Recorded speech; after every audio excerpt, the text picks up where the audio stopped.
യുവ ഡോക്ടറായ മാളവിക ആർജയുടെ a day old woes and vices എന്ന കവിതാ സമാഹാരം കഴിഞ്ഞ ദിവസം തിരുവനന്തപുരത്ത് പ്രകാശനം ചെയ്തു. മാളവികയുടെ പുസ്തകത്തിന്റെ എല്ലാ വിറ്റുവരവും ജനറൽ ഹോസ്പിറ്റലിലെ 9-ാം വാർഡിലെ അംഗങ്ങൾക്കായി സമർപ്പിക്കും. ഡോക്ടർ മാളവിക ആർജയുടെ a day old woes and vices എന്ന കവിതാ സമാഹാരത്തിന്റെ പ്രകാശനം തിരുവനന്തപുരം പ്രസ് ക്ലബ് ഹാളിലാണ് നടന്നത്.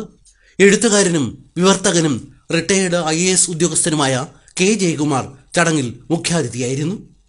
ജയകുമാർ പുസ്തകത്തിന്റെ ആദ്യ പ്രതി കവയത്രിക്കും കാര്യവട്ടം ശ്രീകണ്ഠൻ നായർക്കും നൽകി പ്രകാശന കർമ്മം നിർവഹിച്ചു. മാളവികയെ കാവ്യലോകത്തിന്റെ ഭാവി വാഗ്ദാനമെന്നാണ് ജയകുമാർ വിശേഷിപ്പിച്ചത്.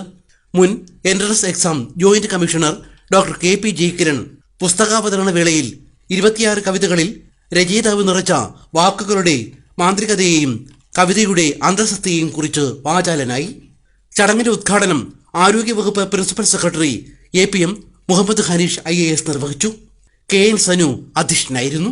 Doctor SS Lal, professor T Girija, MA Wahab തുടങ്ങിയവർ പങ്കെടുത്തു. 25 വയസ്സുള്ള യുവ ഡോക്ടറായ മാളവികയുടെ പുസ്തകത്തിന്റെ എല്ലാ വിറ്റുവരവും ജനറൽ ഹോസ്പിറ്റലിലെ 9-ാം വാർഡിലെ അശരണർക്കായി സമർപ്പിക്കും. കോവിഡ് കാലഘട്ടത്ത് ജീവകാരുണ്യ പ്രവർത്തനങ്ങളിലും സജീവ സാന്നിധ്യമായിരുന്നു മാളവിക. സ്കൂൾ തലത്തിലും ദേശീയ തലത്തിലും നിരവധി സമ്മാനങ്ങൾ വാരിക്കൂട്ടിയ മാളവിക C രവീന്ദ്രന്റെയും ജയകുമാരിയുടെയും മകളാണ്. ബുക്ക് കഫേയാണ് പ്രസാധകർ. വിവിധ സ്റ്റോറുകൾക്ക് പുറമെ താമസമിന ആമസോണിലും പുസ്തകം ലഭ്യമാകും. AC news Attingal.